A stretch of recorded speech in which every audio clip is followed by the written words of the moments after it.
Hello. I guess it's just us, huh? It's still early. Is that right? In the eyes of some agents, it's still early. It's hilarious. Yeah. Well, how was your Mother's Day? Good. Did a little spa day with my mother-in-law. So Oh, nice. What'd you guys do? just got mani pedis and went to lunch and yeah. Oh, And I picked up pizza for dinner, which is better than me cooking. So I will take it.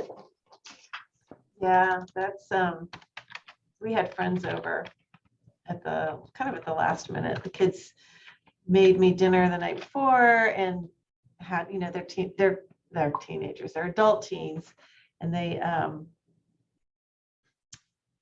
I really want to make the sounds on my phone stop. That's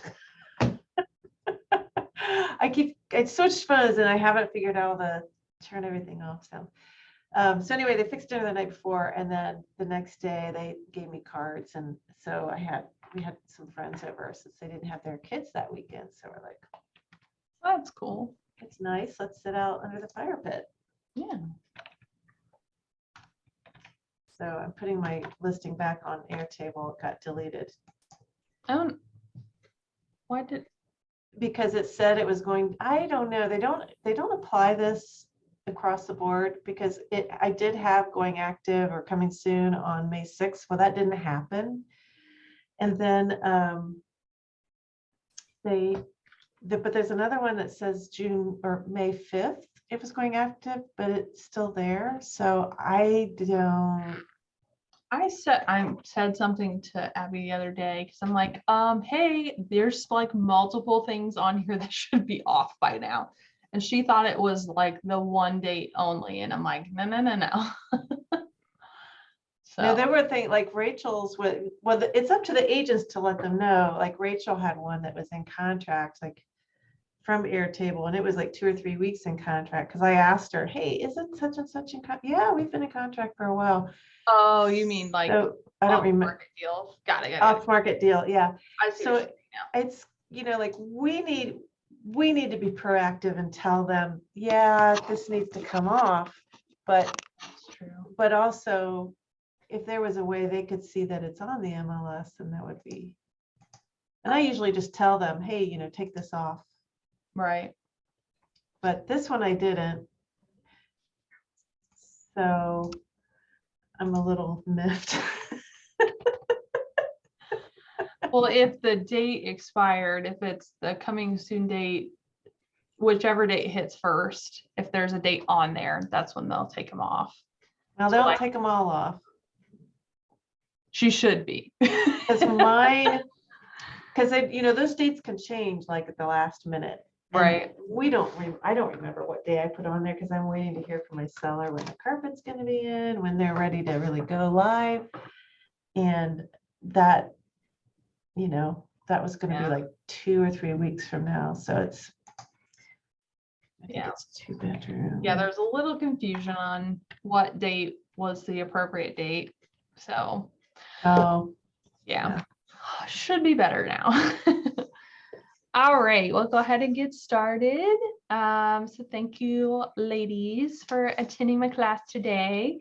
We're going to go over Facebook and just a better way to target past clients or forever clients. That's the new KW term, forever clients, not past clients.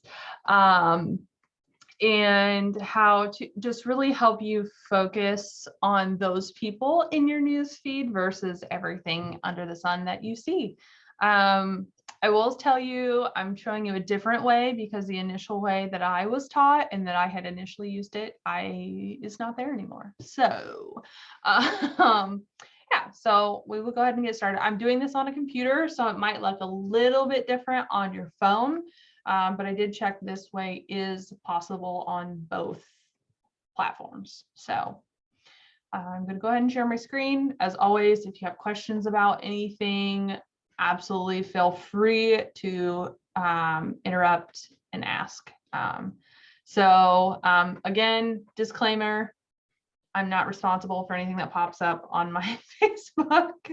I always do that when I share my phone screen, but I'm saying that for Facebook because this is my personal Facebook. But most of you I'm friends with, so it doesn't really matter, but neither here nor there. Not responsible. Potato, potato. Okay. So I'm logged into my personal Facebook page. You don't have to be on your business page for this. It's going to be personal page related because you can't really target this way for your business page because your business page doesn't really function like this. So we're on the home screen. I'm going to go to friends on the left. Might look a little bit different. So old way was that you make custom lists. And so I had like a realtor custom list. And then you would look at just that on your news feed, which if I can find the answer to my problems with this, I will gladly share it with everyone. But before you made the list, you would see just them on your news feeds.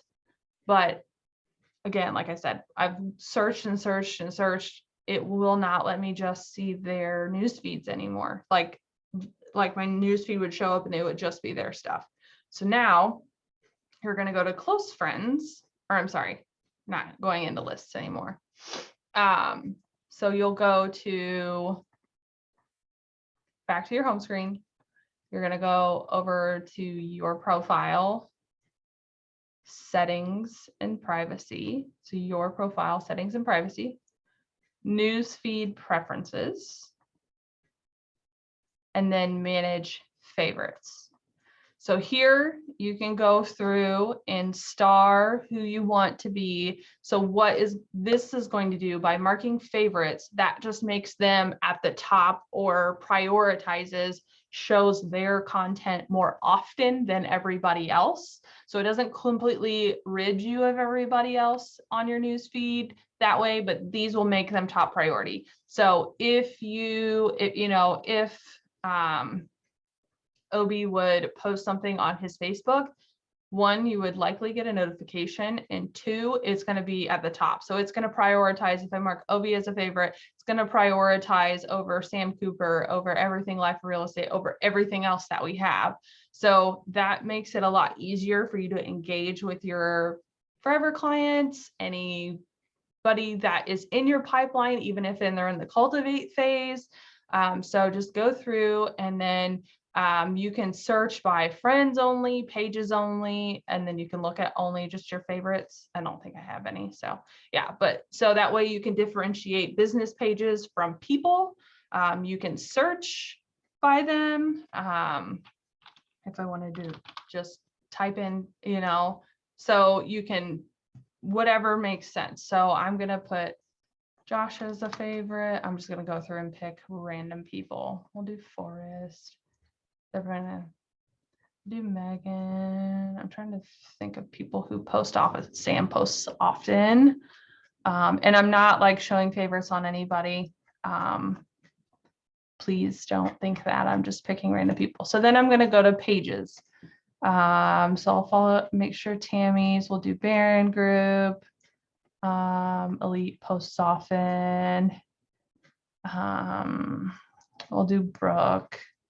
Particle, just picking randoms. So now when I go to my favorites, let me refresh my screen and see if it updates.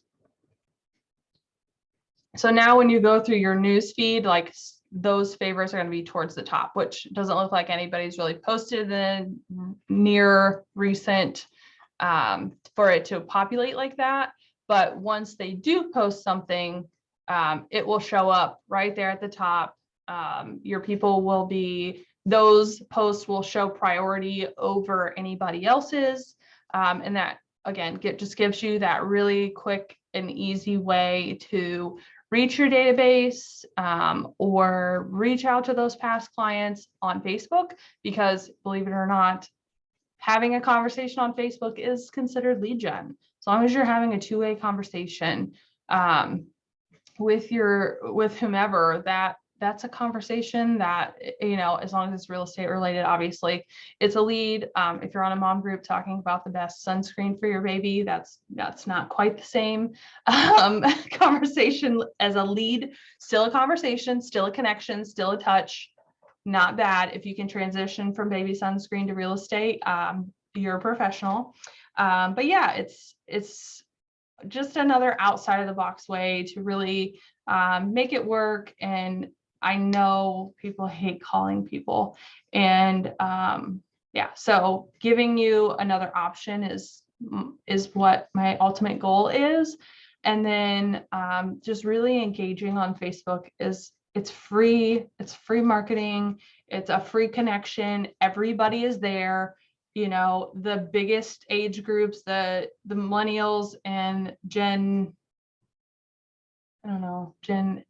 X. I don't know what is before millennials. I forget, but the age ranges of the people who are buying houses right now are the generations that use Facebook the most. Yes, thank you, Carrie. Boomers, I guess.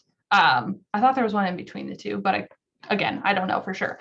But the whole purpose is the generations that are buying houses right now and selling houses right now are the generations that use Facebook mostly. So, I mean, you're missing out if you're not using Facebook, in my opinion. I feel like it's pretty ingrained in everybody by now that it's easy to use. And yes, there are a ton of other platforms.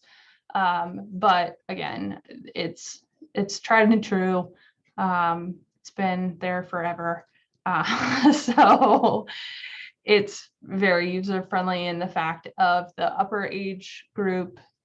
I don't want to, there's no appropriate way to say that. I'm sorry. But the other age group, it's there. So utilize it, use it to your advantage. Are you going to sell a house with everybody you talk to? Probably not, but your business is relationships. So making that connection with them.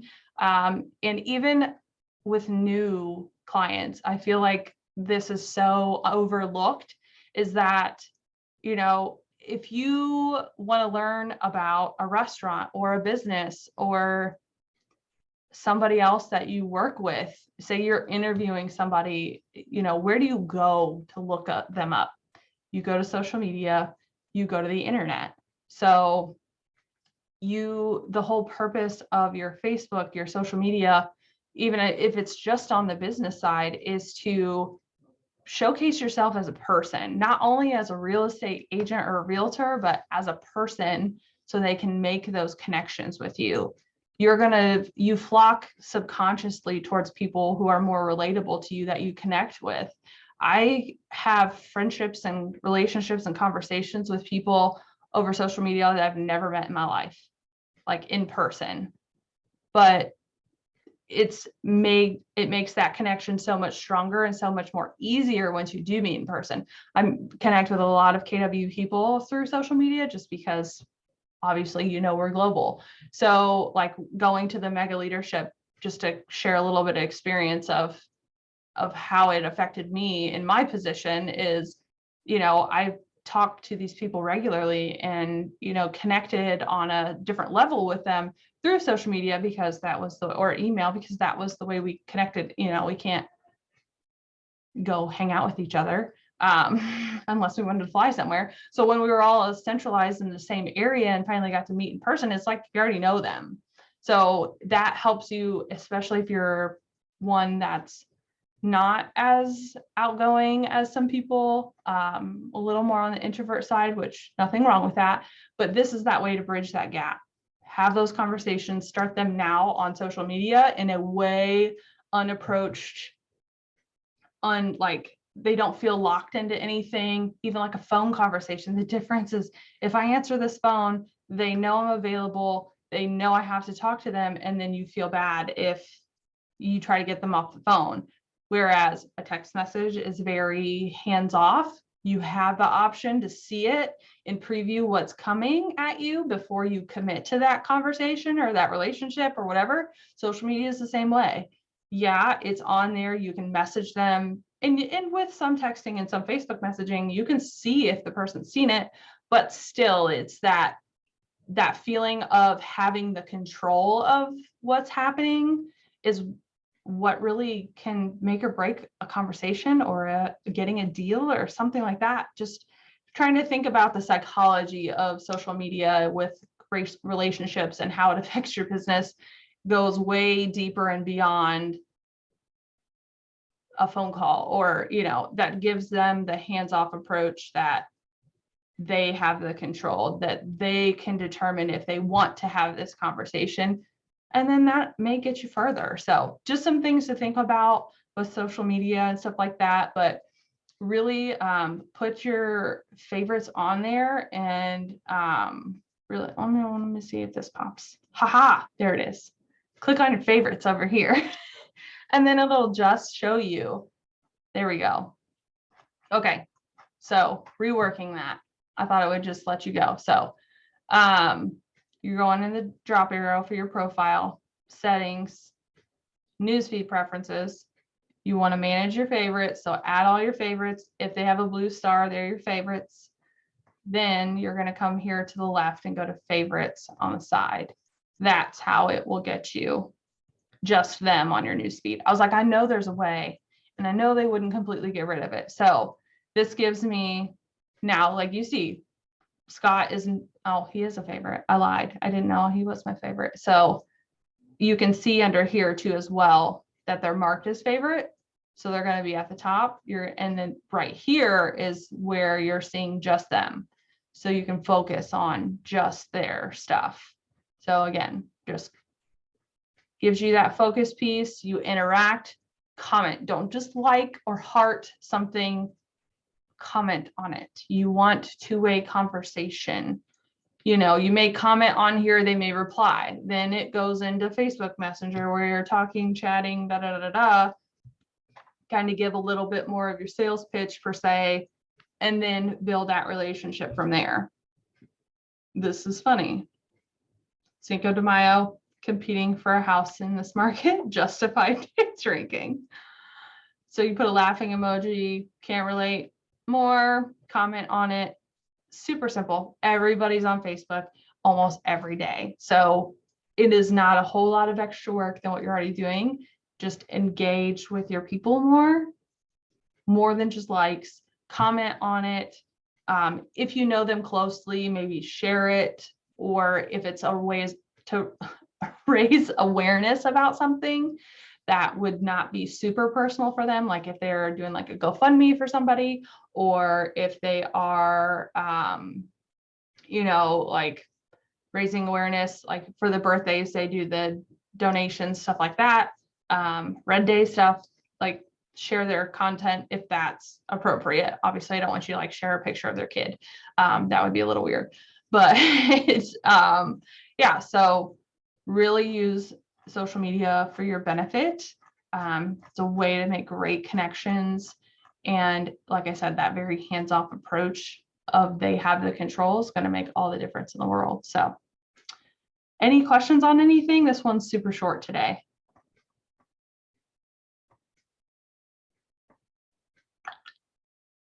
Okay, awesome. All right. Well, if you have any questions, feel free to reach out. Bye.